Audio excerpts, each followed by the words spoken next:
The Nintendo 64. With multiplayer games, Nintendo was definitely a lot more excited about making them than many other developers. Mario Party, Smash Bros, Mario Kart, and more.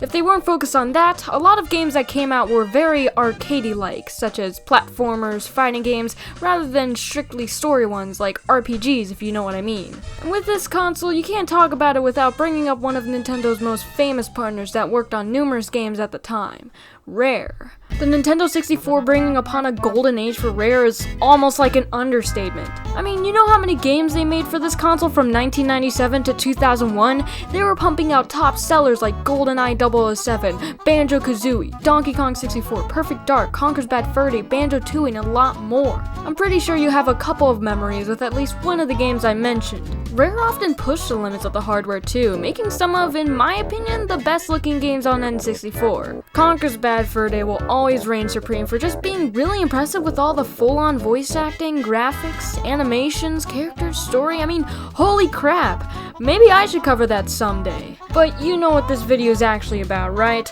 All this talk about Rare leads me to Diddy Kong Racing. I started out by talking about the multiplayer games Nintendo 64 had, but what if you wanted to take that usually popular in the multiplayer formula of racing games and turn it into an adventure? That's what Rare ended up doing with this game. This was released in the early years of the N64's lifetime, 1997, just in time for the holidays too. The history and development for Diddy Kong Racing is pretty interesting, I'd say. At first, it started out as a completely different genre, a real-time strategy game. The people at Rare got to work on this version right after Killer Instinct 2's release, but a month later, they decided to shift everything into a racing game, and a Disney-inspired one at that. Although, at that time, the developers were afraid it was going to end up being too similar to something like Mario Kart 64, so that's when the renowned adventure mode came in. It involved a hub world and everything, kind of similar to the final game, but Diddy Kong was nowhere to be found. Eventually, they decided it would be a successor of some sorts to RC Pro-Am on NES,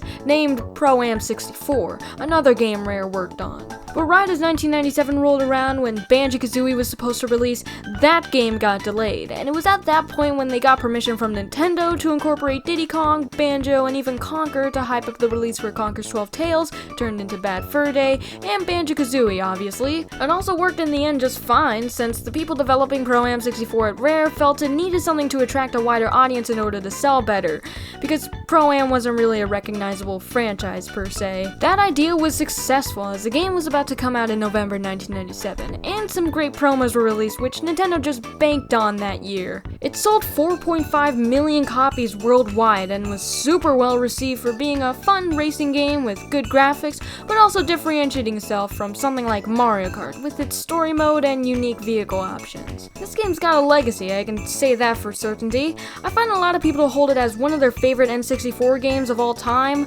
which is a pretty big deal if you think about it, you know, comparing it to Majora's Mask, Mario 64, yada yada. I actually own the cartridge physically. I remember getting it at a flea market for $30 because flea markets never have anything good, and I thought this was the best thing I saw there. I've replayed this game countless times when I had it, probably because I refuse to play anything else, so I already have a good idea of what it is, you know.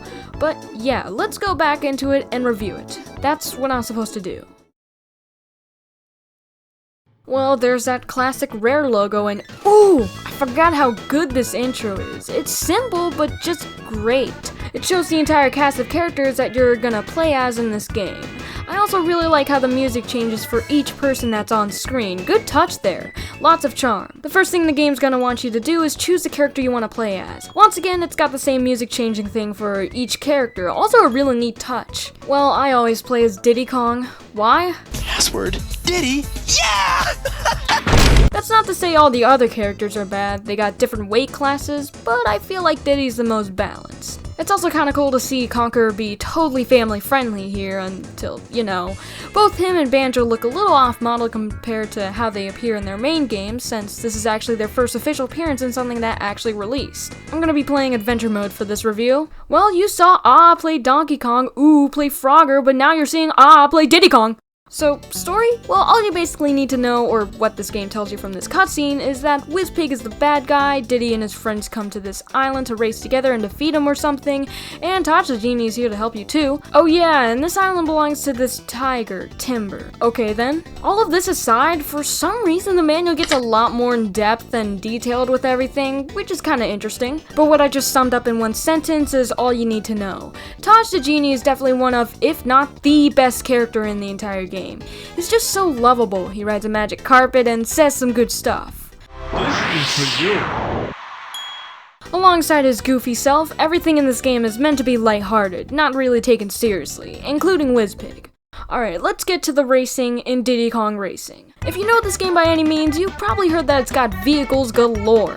3 different options, the cart, the plane, and the hovercraft. Starting with the cart, it's the most standard out of the 3. You can drift, you can turn, accelerate, all that good stuff. It is a little clunky in the physics department though. It's easy to slide into slopes, bump into stuff, which can definitely make you lose some races. Even the camera angle gets a little wonky and disorienting when you mess up. And you know, this even happened to me once. Okay. Other than that, you can do these tight turns while drifting, which is honestly really useful in order to overcome those sharp turns the game throws at you, especially at the end. But don't drift too long or you're gonna spin out, which is almost like a fun feature brought over for Mario Kart, and I just don't like it. Overall, I like the kart for just being so simple, but very effective. However, I think you really came here for the airborne action. Yes, the plane. Lets you travel in the air, and it's really cool. It's definitely the hardest to control out of the 3, but it feels very rewarding to get good at. You gotta make a lot of tight turns sometimes when the game throws tunnels and stuff at ya. It's fun. Like with the kart though, you are more susceptible to crashing into a bunch of stuff and basically killing every chance you have at winning a race, which can blow sometimes, but I think that all has to do with skill. The reason I say getting good at the plane is very rewarding is because you have a better chance at avoiding all this stuff.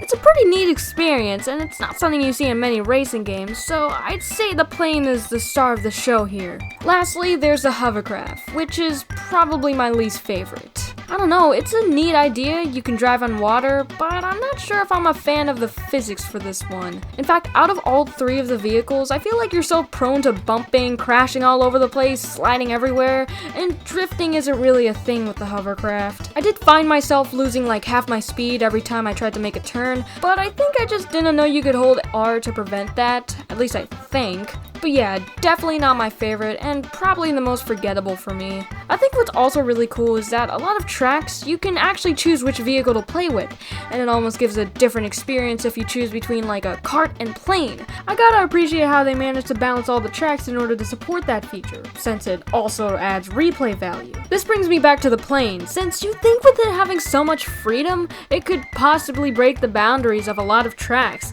but they also surprisingly did a good job with preventing that while also supporting vehicles like the cart and hovercraft. It's really cool. I'm sure by now you probably noticed there's a bunch of arrows on the screen, and yeah, those are supposed to tell you where to go when there's some kind of turn.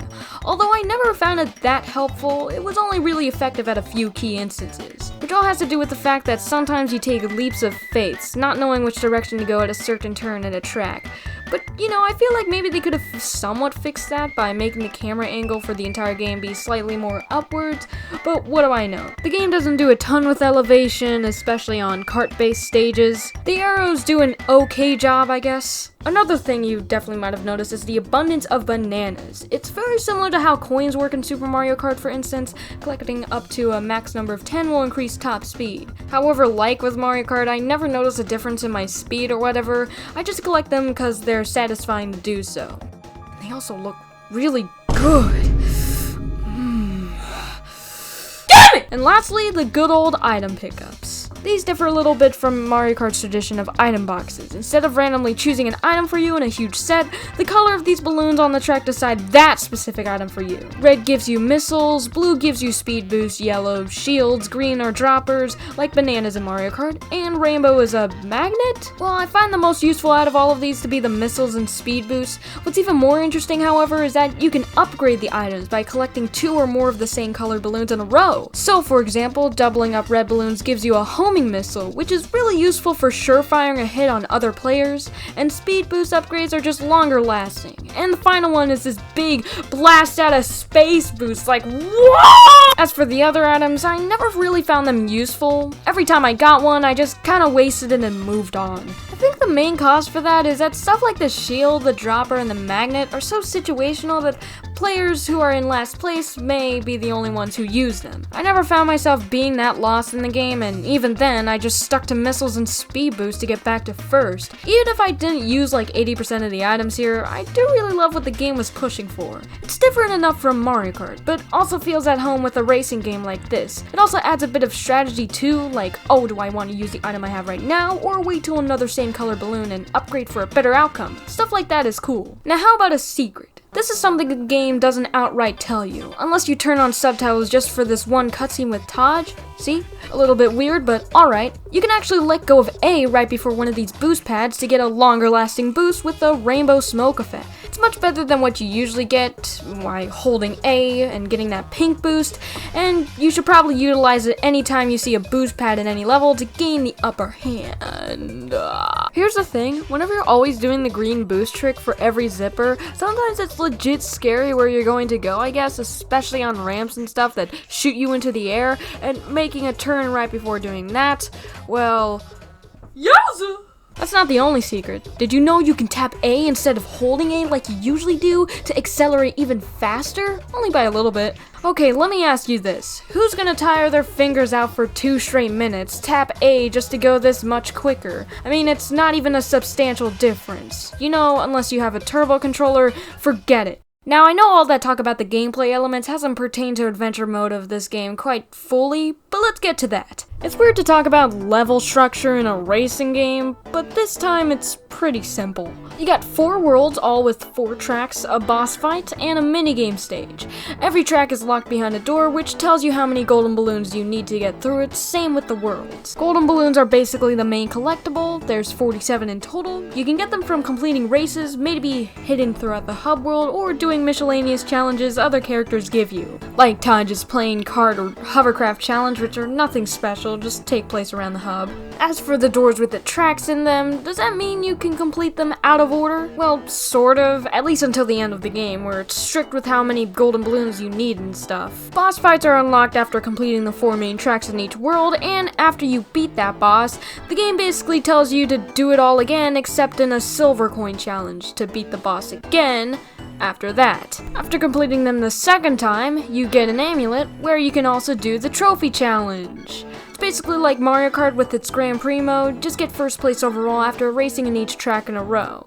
So overall, it's pretty simple. It sounds like I said a lot, but let's go more in depth with each and everything. The hub world itself, in my opinion, is alright. It's not that big, expansive, or whatever, but you got a few characters here, like TT the Watch and Taj the Dude. TT stands for time trial, so obviously he's the time trial guy. He'll save your ghosts. I think what's funnier though is that you gotta ram into these characters in order to activate their dialogue boxes. It's funny. Doink! The tracks themselves are great in design for the most part. They got enough variety and complexity, especially as you get towards the end of the game. Couple this with the fun vehicle options, and you got a decent racer here. World 4 Dragon Force is probably my favorite world out of all of them. It's at that point in the game where it really gets more challenging with all those tight turns and sorta complex track layouts. Not only that, but the environments are excellent. Horror lands, windmills with fields, and castle stages. It's pretty awesome. But you know, I always seem to have something against snow stages, and why not dedicate an entire world to one in Diddy Kong lore? World 2, or Snowflake Mountain, is my least favorite world because I just think all the tracks feel the same. Like before I played the game for this review, I kinda remembered all the snow stages in all one weird lump because they look the same and layout-wise they're not that crazy. I think it all has to do with the fact that with snow levels, I just find games have a hard time picking what elements from that snow theme to put in their level. Like snow, ice, Christmas, snow. Yeah, but I mean, at least the music here is really good. Other worlds like Sherbet Island and Dino Domain also do a decent job at feeling different and unique with each track. That's one thing I appreciate though. Since the worlds all have one general theme, every track in that world pertains to that, and it makes you feel like you're roaming through an actual world, I guess. And with the worlds feeling like worlds, I also think it adds a bit of adventure in the adventure, you know what I mean? It's pretty nice. Mario Kart, you go through Flower Cup, you end up in Toad Turnpike. Next thing you know, you're at Chocolate Mountain. What happened here? Stuff like that I still appreciate in Diddy Kong Racing. So earlier, I mentioned you have to do silver coin challenges after you beat the world boss for the first time.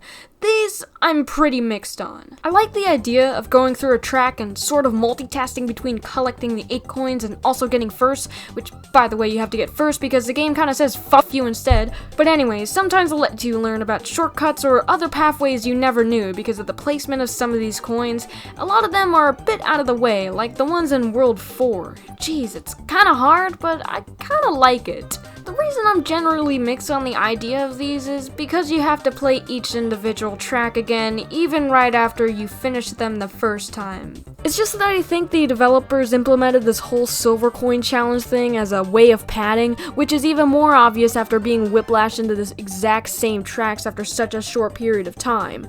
And remember that trophy challenge? Yeah, that also makes you go through the same tracks again, but it isn't required for 100%. I still did it, and at the end it felt pretty repetitive and boring. I'll still say I'm mixed in general because I sort of think the idea of silver coin challenges are neat. It's just a little redundant after a while, I guess. Oh yeah, something unique to a story mode in racing games, boss fights. It's always gonna be like an octopus or a freaking walrus with a tuxedo? I like this guy.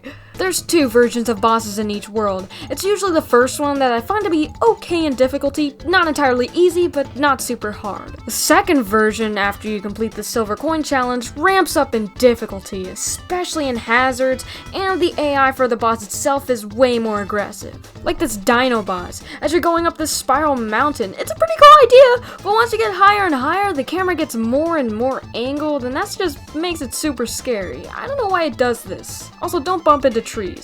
They also sporadically place items throughout the track during these boss fights, and trust me, you need them to hinder the dude's movement. Speed boosts, missiles, mostly the homing ones. You gotta clutch the victory here, and that's what I like about them. Oftentimes, it's like you barely even win. It just adds to that satisfaction. But easily the hardest world boss in the game is this octopus. He shoots out bubbles, don't lean into him. Thank God for how quickly you can restart races. This is actually really convenient. But look at this dragon dude. He gets a head start. That's cheating. All the other bosses kind of do the same thing too. Wow, what a dick. All joking aside, these bosses are pretty dang hard, and I actually love them. It's that good, fair hard. You have a good chance of losing, but also an equal chance of winning because you gain the advantage from mastering the item play here. It's pretty fun and honestly handled really well for a racing game. Oh, and I forgot about the minigames. They're like, alright. The way you unlock them is kinda interesting. There's this random key in one of the tracks in each world, and boy are they hidden sometimes. Well, anyways. I like the idea of this one where you gotta find eggs and put it in your spot before anyone else steals them, but it drags on for a little too long. This one is like battle mode for Mario Kart, and I feel like the snow arena kinda makes it not as good since it's so closed off. Here in the beach version of this, it's better. And then this one is like you get bananas and put them in your treasure chest. It's so easy. I just might laugh. You get a TT amulet piece if you beat these, by the way. Remember that. Overall, I like the idea of these, but there's not much to them. I would have loved more of these fun ideas to break up the monotony of just regular racing, especially in an adventure mode like this. I guess I'll touch on the graphics a bit, which is something I think the game really does good at. Environments are lush and super vibrant in color, totally for the demographic Rare was going for. The lighting in many stages looks pretty good compared to what you're used to seeing for a Nintendo 64, since I find Rare to have amazing modelers and graphic designers for all the games they made, so, you know. Even that water looks actually amazing for N64 too, wow. And the fact that they even got the models for the characters to work without sacrificing the visuals much, unlike Mario Kart 64, that's pretty impressive, I'd say. Like, sure, the game chugs, especially when you use a bunch of items at once, but it doesn't affect gameplay as much as you'd think. The music is also really, really good. I mean, it's composed by David Wise, the guy who worked on all 3 Donkey Kong Country games, all with amazing soundtracks. He's definitely made some fun songs here, like the intro theme and the funny Pirate Lagoon theme, which was for some reason used in epic compilations with machine-like voices. What? Well, with this, alongside a bunch of other songs, it makes Diddy Kong Racing's soundtrack a treat. Alright, I rambled a lot about the story mode, and every story's gotta have a final boss. Honestly, I don't think people would get mad at being spoiled for the ending to Diddy Kong Racing of all things, but I'll still put the thing on the screen, just in case. Alright, you unlock the final boss from collecting the 4 Wizpig amulets from defeating each world boss a second time. The statue of Wizpig turns into flesh, and now we can beat this super easy boss. You know, it's actually not like that. This boss is hard as nails! First off, the track itself has no items, only a couple boost pads thrown around, making this fight feel raw in a way. And I actually really like that. I like the track aesthetic and the atmosphere with the rain and stuff, but I feel like the layout itself could be a bit more complex in design. But anyway, at first, it's gonna seem like he's light years ahead, like, Jesus, look at that! But all you gotta do is tap A. That's the only way I actually have a chance at beating Wizpig, by the way. I don't care if it hurts my fingers or I have to pause after each lap to mentally prepare myself for what's next. I mean, there's probably some other trick to beat this Wizpig boss, but you know what? I did it. After about 30 minutes of that, TT and Taj say, "Let's party," and we do just that. Diddy and his friends are dancing around in this honestly adorable cutscene. It's all fun and games until... oh no. Wizpig. He didn't really die, you guys. He's back for more, and he flies back into space. I think Wizpig here is just a perfect depiction of him. Just can't take him seriously. Yeah, throw a little tantrum like you always do, because I just did it. The whole other thing with the spaceship means that's not all there is to this game, huh? Nah, you have to have both amulets, all 4 pieces, the TT and Wizpig ones, to get this cool cutscene.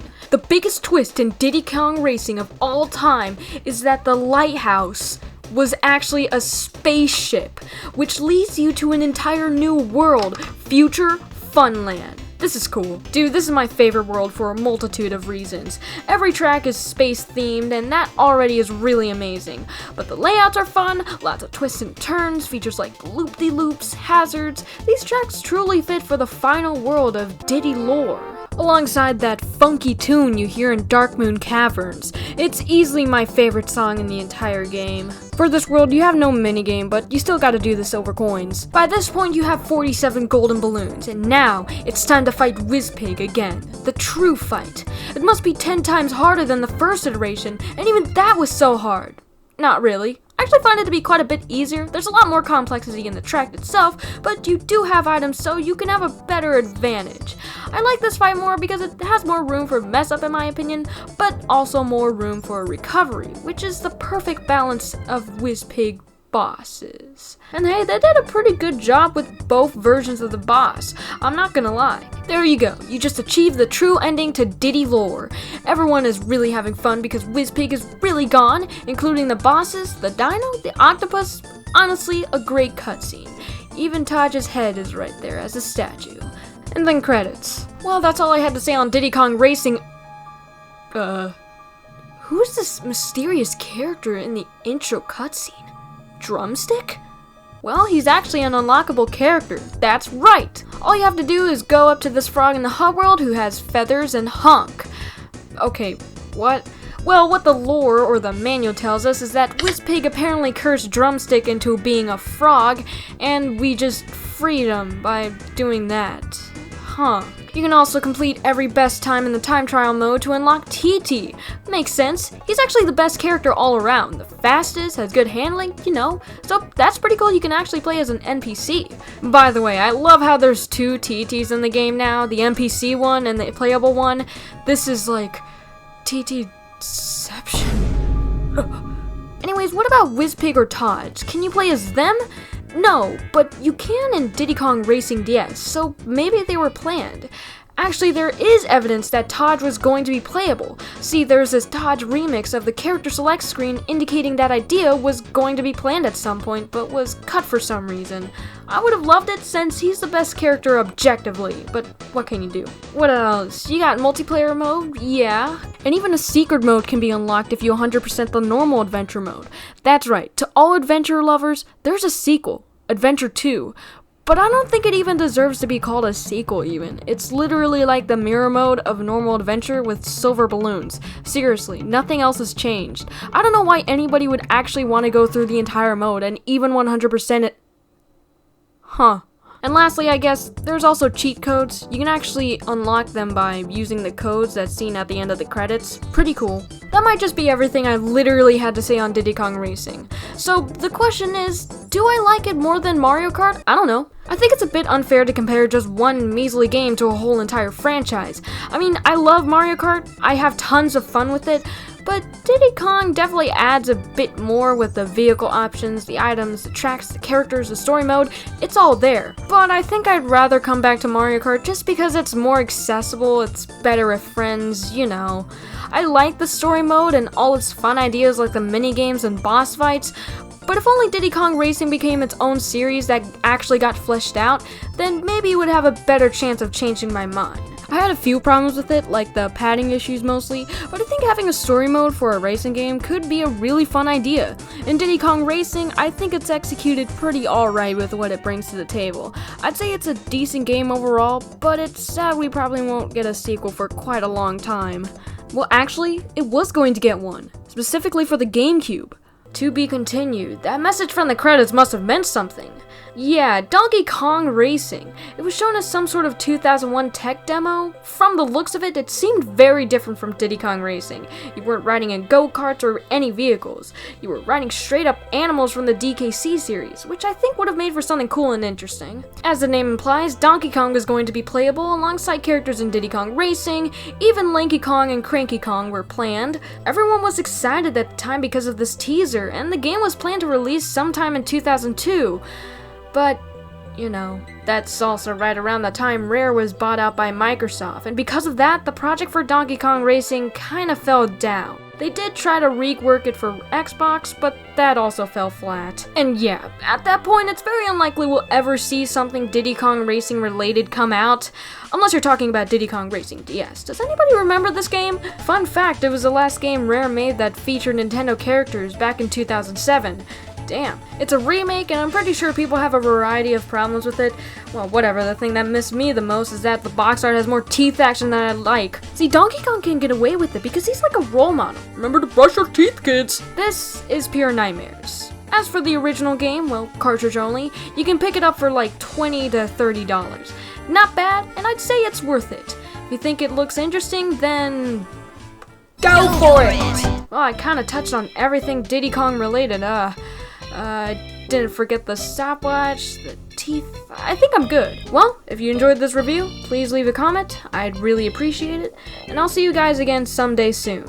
Bye.